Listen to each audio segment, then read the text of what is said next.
Halo semuanya, kami dari SMA Negeri 107 Jakarta, kelas 11E. Hari ini kami berkunjung ke Museum Gedung Juang 45. Museum ini terletak di Jakarta Pusat, tepatnya Jalan Menteng Raya nomor 31. Museum ini didirikan pada tanggal 19 Agustus 1974 oleh Bapak Presiden Soeharto. Museum ini merupakan tempat bersejarah dan juga saksi bisu dari perjuangan para pahlawan di Indonesia. Museum ini bisa dapat dijadikan tempat edukasi dan juga tempat penyimpanan para pahlawan nasional. Yuk ikuti aku ke museum sejarah ini.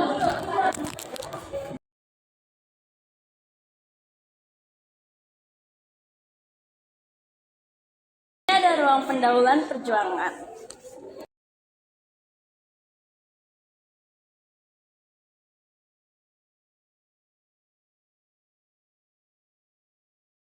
Pada masa pendudukan Jepang, Hotel Skompa di Jalan Menteng 31 dikuasai oleh Sandebu atau Barisan Propaganda Jepang. Tepatnya pada bulan Juli 1942, Gedung Menteng 31 diserahkan kepada para pemuda Indonesia dan atas kerja keras para pemuda seperti Adam Malik, Chairul Saleh, A.M. Hanafi, dan Soekarni.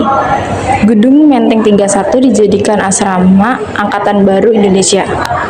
Gedung Menteng 31 dijadikan markas oleh Pusat Tenaga Rakyat atau Putra yang didirikan pada tanggal 9 Maret tahun 1943 oleh Badan Pertahanan Jepang untuk mewadahi dan mengendalikan kaum nasionalis. Namun atas permintaan para pengurus Angkatan Baru Indonesia, para pemuda masih dapat menggunakan gedung ini untuk dijadikan pangkalan kegiatan gerak cepat Komando Pemuda antara pusat dan daerah. Pada tanggal 1 Maret tahun 1944, Putra dibubarkan dan digantikan oleh organisasi baru untuk tugas yang sama, yaitu memobilisasikan rakyat dengan nama Jawa Hokai atau Kebangkitan Rakyat Jawa dan bermarkas di Gedung Menteng 31. Sejak saat itu, para pemuda Menteng 31 berjuang di luar gedung tersebut.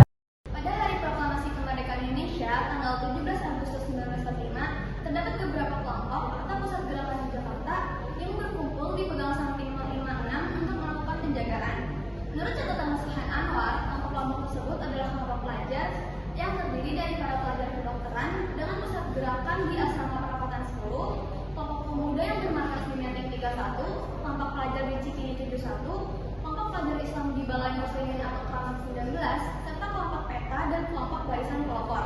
Adam Malik sendiri menggolongkannya ke dalam nama golongan tenaga revolusioner.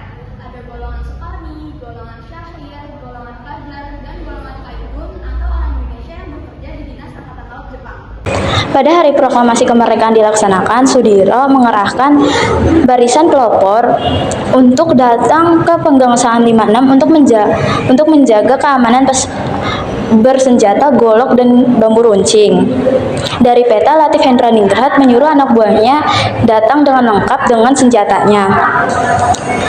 Anggota PETA bertugas di sisi selatan rel kereta. Kelompok pelajar juga hadir pada saat proklamasi kemerdekaan. Justru kelompok pemuda Menteng 31 yang tidak hadir pada saat rapat Cikini 71. Chairul Saleh juga menjanjikan merencanakan perebutan senjata jika senjata dari PETA dan HIH masih kurang untuk penjagaan selama proklamasi kemerdekaan. Latif Hendraningrat bersepakat memasak senjata PETA untuk para pelajar yang datang ke Penggangsaan Timur 56.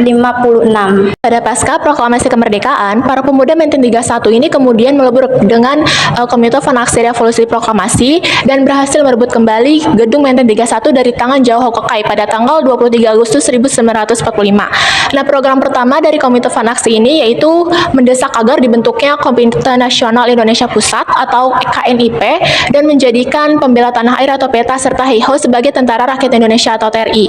Nah, setelah setelah peta ini dibubarkan oleh Jepang, Komite Fanaksi ini pun merubah total programnya dengan menyusun kekuatan pemuda bersenjata yang dipelopori oleh Angkatan Pemuda Indonesia atau API di Menteng 31 yang kemudian melebur ke dalam organisasi bersenjata yaitu Laskar Rakyat Jakarta Raja yang dibentuk di belakang gedung Menteng 31. Nah, pada tanggal 11 November 1945 ini, Perdana Menteri Syahrir menjadikan kota Jakarta ini sebagai kota diplomasi, sehingga akhirnya pun para pemuda Menteng 31 dan Laskar Rakyat Jakarta Raja meninggalkan Menteng 31 dan menyingkir ke markas Leoniland yang berada di Jatinegara, kemudian Bekasi, Karawang, dan Cikampek.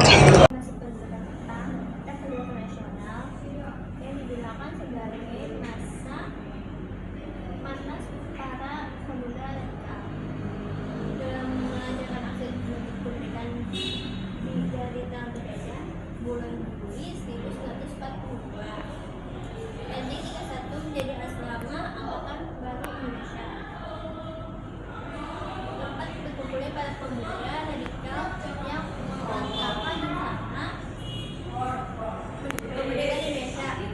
Asmara ini berfungsi sebagai tempat pendidikan politik kebangsaan dan sebagai mengajar dipilih beberapa tokoh seperti R. Soekarno, B.M.S. Muhammad Hatta, M.F.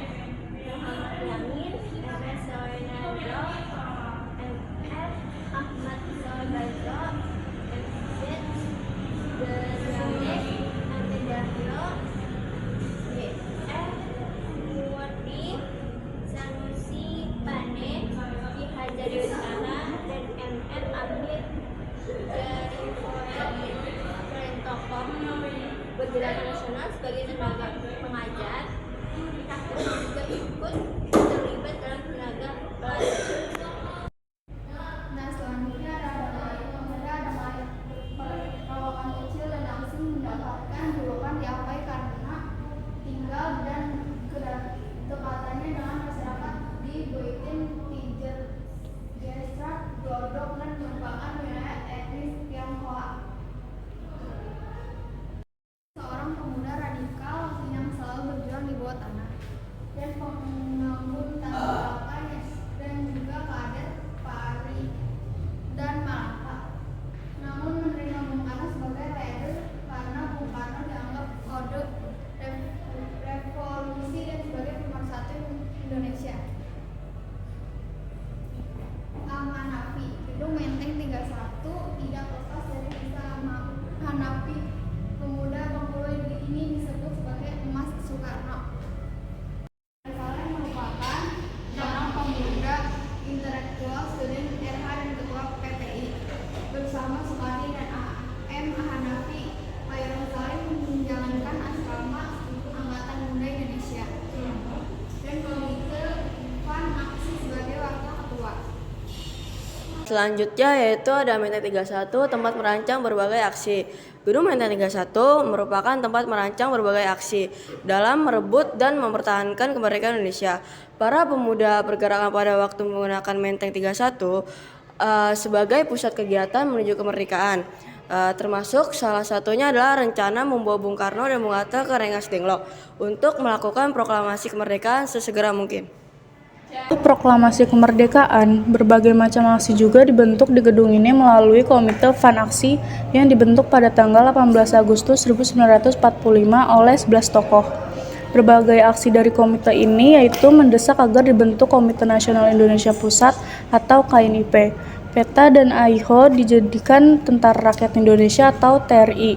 Pembentukan beberapa organisasi pemuda seperti Barisan Pemuda, Barisan Buruh, dan Barisan Tani. Barisan Pemuda ini kemudian menjelma menjadi Angkatan Pemuda Indonesia atau API. Komite ini juga memprakarsai terjadinya peristiwa Rapat Raksasa Ikada yang bertujuan untuk menunjukkan kepada dunia bahwa bangsa Indonesia telah merdeka dan lepas dari pengaruh penjajahan. Akibat mempelopori Rapat Raksasa Indonesia tersebut, sejumlah pemuda Menteng 31 seperti A.M. Hanafi, Darwis, D.N. Aidit, Manaf, Roni, Sidik, Kertapati, M.H. Lukman, Wahidi Nasution, dan Adam Malik ditangkap tentara Jepang. Pendirian BPPKI merupakan upaya final Jepang bagi bangsa Indonesia untuk menarik dukungan bangsa Indonesia menjelang kekalahan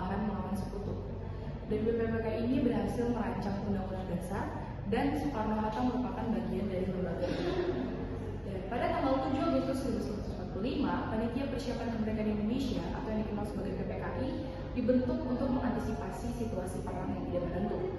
Pada tanggal 8 Agustus 1945, Soekarno, Hatta, dan Rajiman pergi ke Saigon untuk bertemu dengan Panglima Wilayah Selatan yaitu Terauchi Hisaichi, di mana Terauchi ini menjanjikan kemerdekaan bagi bangsa Indonesia serta menunjuk Soekarno-Hatta sebagai ketua dan pendiri PPKI.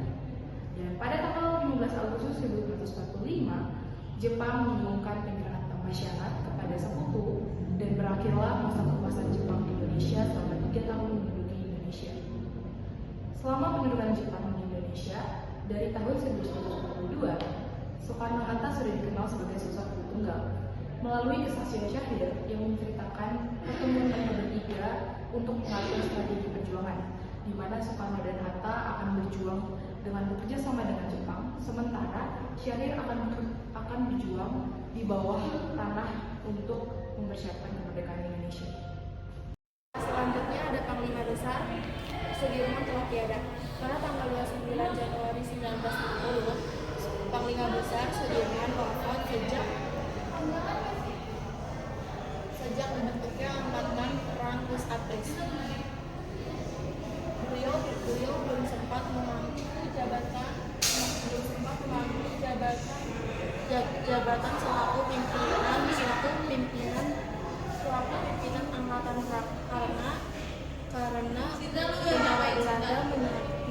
tentara Belanda menyerang Jogja. Nah, selanjutnya ada Karta 19 Desember 1948. Karena sakit Jenderal Sudirman memimpin perang darinya dari atas Labu. Sebelumnya beliau dirawat di RS Panti Rapih karena sakit parunya yang berat.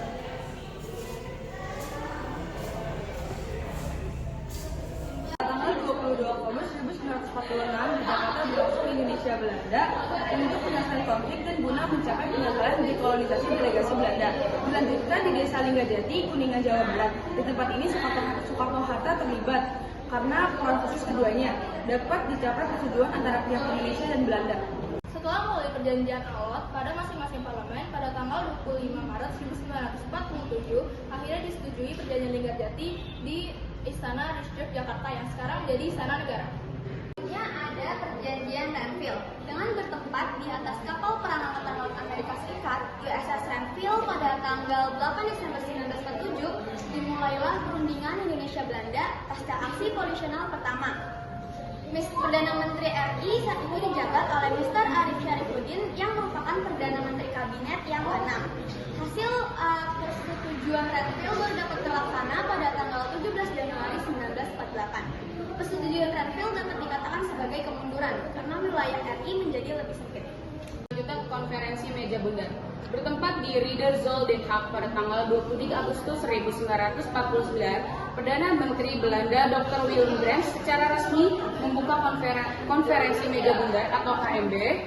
Nah, Dr. Brandt yang diangkat sebagai ketua konferensi ini antara lain berkata, jika Indonesia mengikuti konferensi ini dengan penuh keyakinan, maka persoalan pembentukan negara Republik Indonesia Serikat dan penyerahan kedaulatan bagi Belanda tidak dapat diingkari lagi.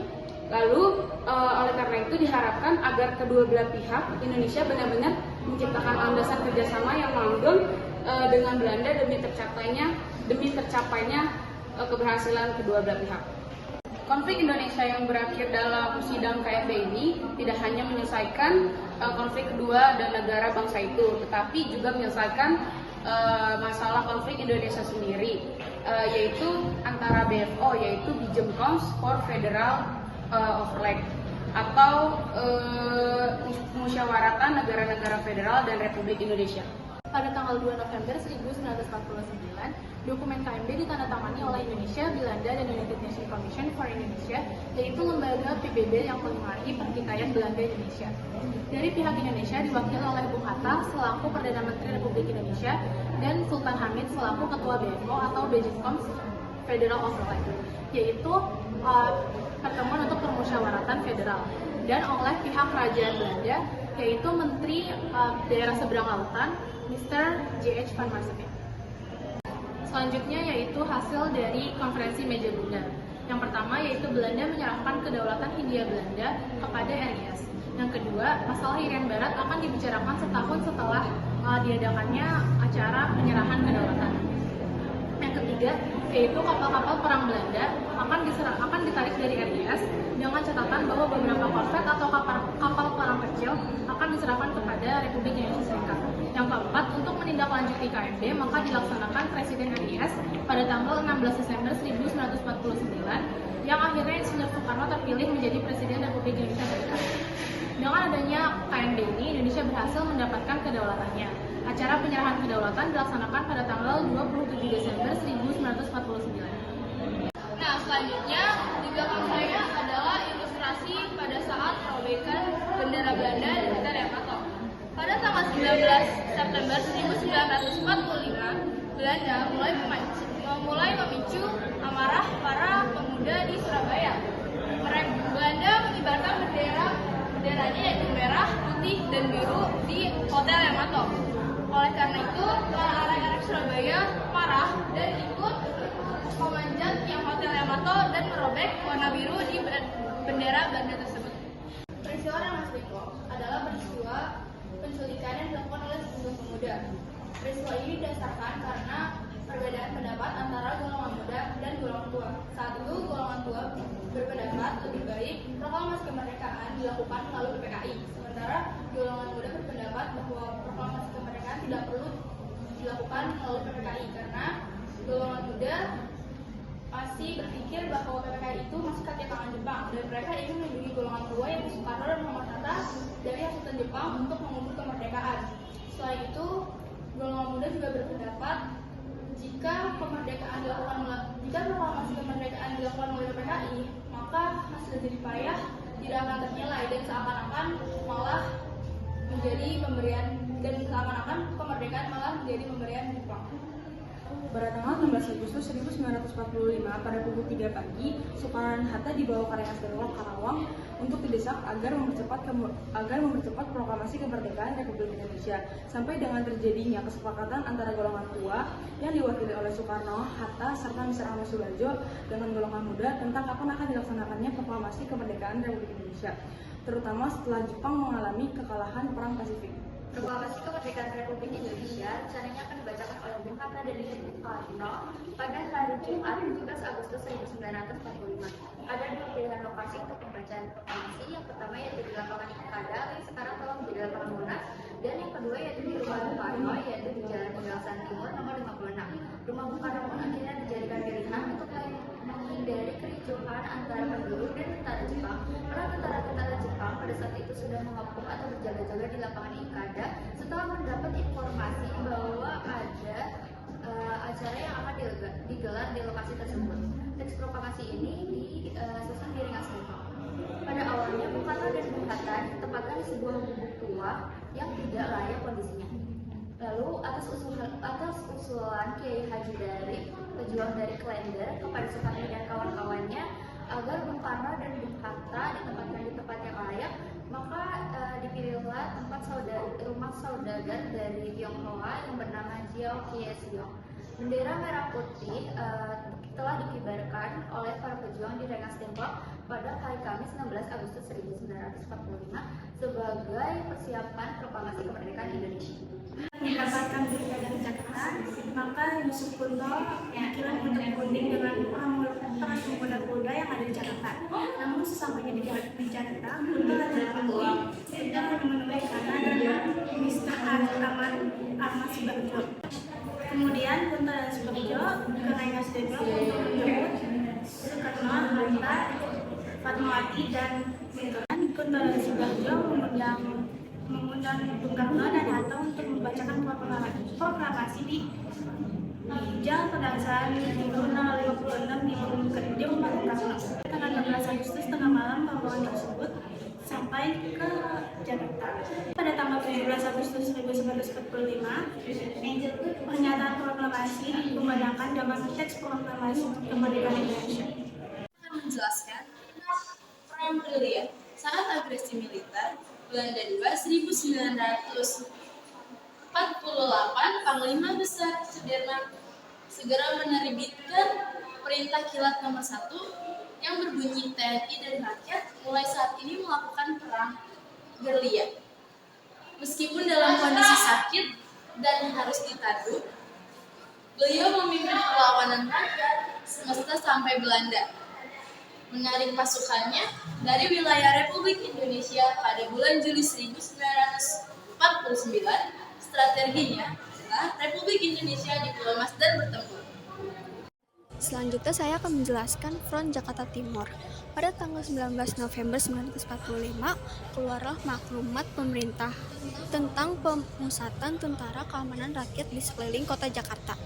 Maka Resimen 6 yang awalnya di kota Jakarta dipindahkan ke Cikampek. Adapun tujuan dari kebijakan ini adalah untuk menciptakan kota Jakarta menjadi kota internasional.